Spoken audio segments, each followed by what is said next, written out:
మనం డైలీ దేవుడికి పూజ అనేది మనం చేస్తూనే ఉంటాము.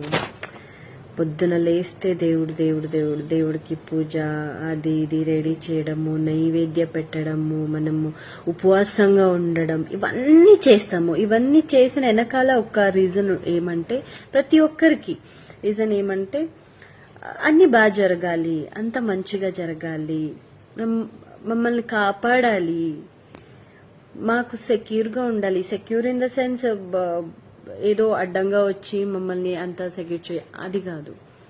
ఏదైనా కష్టం వచ్చినప్పుడు ఏదో రూపంగా వచ్చి మాకు ఒక హెల్ప్ చేయాలని మనం ప్రత్యక్షం కాకపోయినా పరోక్షంగా మన మైండ్లో అదే ఉంటుంది. బట్ ఐ ఫెల్ట్, నేను చూసాను కాబట్టి, ఆ చిన్న పాపది రేప్ జరిగింది, బట్ అప్పుడు దేవుడు ఎక్కడ పోయింది అంటే, అది చిన్న పాప.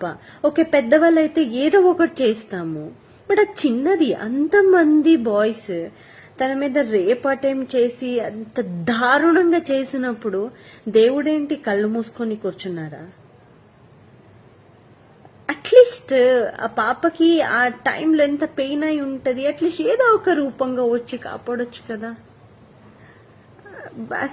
ఇట్లాంటి టైంలో దేవుడు మనకు హెల్ప్ అవ్వడంటే మాకు ఇంకెందుకు?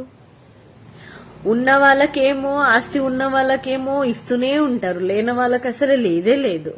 ఇవన్నీ పైన నుంచి యో దేవుడా దేవుడా దేవుడా అంటావు. ఇప్పుడు ఆ పాపని బర్త్ ఇచ్చిన ఆ పేరెంట్స్ ఎంత పెయిన్ అనుభవించాలి. అట్లీస్ట్ ఏదో ఒక ఈ రూపంగా, అదే ఏదో చిన్న రూపంగా అట్లీస్ట్ తప్పించుకోవడానికి కాపాడొచ్చు కదా. ఇట్లాంటి టైంలే మాకు దేవుడు హెల్ప్ చేయాలంటే ఇంకెందుకు? పసిపిల్లలు దేవుడికి సమానులు అంటారు. ఆ పసిపిల్ల మీదనే రేప్ అటెంప్ట్ జరిగింది. అది ఒకరు కాకపోయినా అంతమంది, అది ఏమీ తెలియదు. సో దీనికైనా మేము డైలీ పొద్దున్న లేస్తే పూజం చేయాలి? I felt really so sad. నాకు అనిపించింది అసలు దేవుడే లేదు అనిపించింది. అది గుర్తు చేసుకుంటే అసలు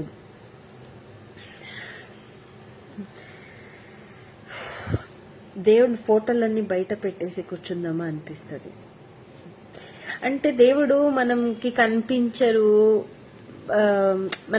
మనకి జస్ట్ ఫోటోలో ఉంటది. మనకి ఏదో ఒక రూపంగా వచ్చి ఏదో మాయశక్తి మమ్మల్ని ఏదో ఒక రూపంగా మమ్మల్ని కాపాడుతుంది అనుకుంటాము. ఆ టైంలో దేవుడు కళ్ళు మూసుకొని కూర్చున్నారు. All God's